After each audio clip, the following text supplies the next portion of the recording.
Those were simpler times, I think. I just feel like we may be going back to that, by the way. But in a way, good, because when I read things like the foundations of capitalism are shattering, I'm like, maybe we need that. Maybe we need some time where we're walking around with a donkey with pots clanging on the sides.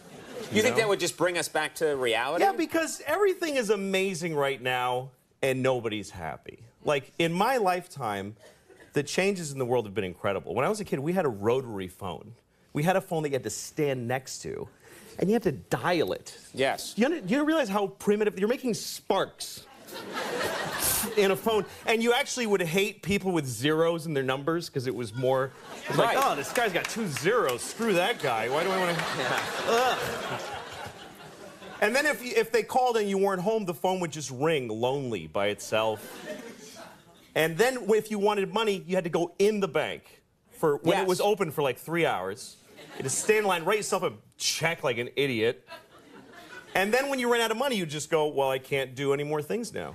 Right. I can't do any more things. That's it, yeah. That was it. And even if you had a credit card, the guy would go, ugh, and he'd bring out this whole shunk, and he'd write, yes. You'd have to call the president to see if you have any money. And it's all true, kids. You had to call the president, yeah.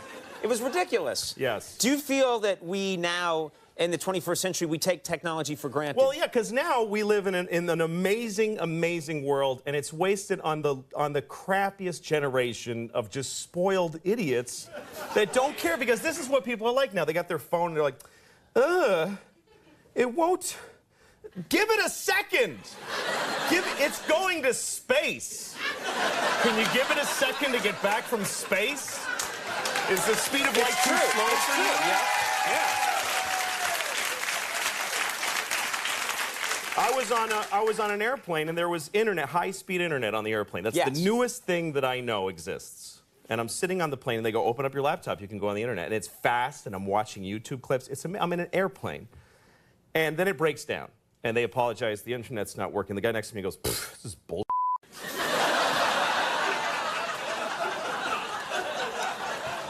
Like, how quickly the world owes him something he knew existed only 10 seconds ago. Right. And on planes,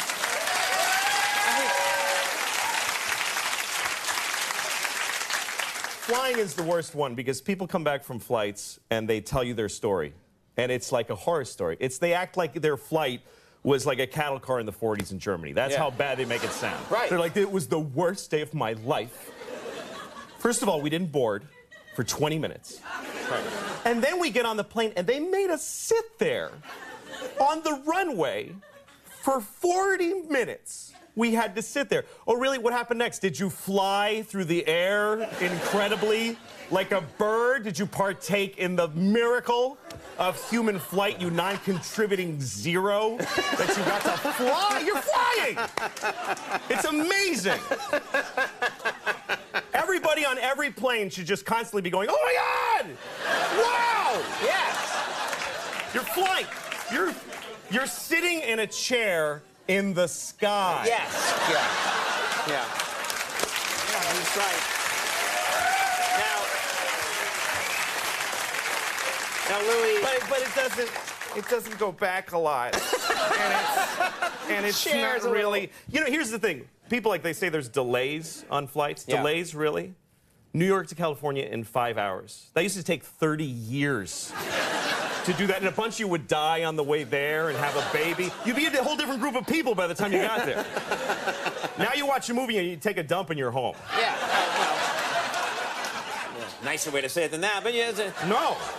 Now, Louis, before we go, we don't have much time, but I know that you have talked about your children before in your comedy, and you've said some rough, horrible things about your kids. Yes. How are you feeling now? How about the children?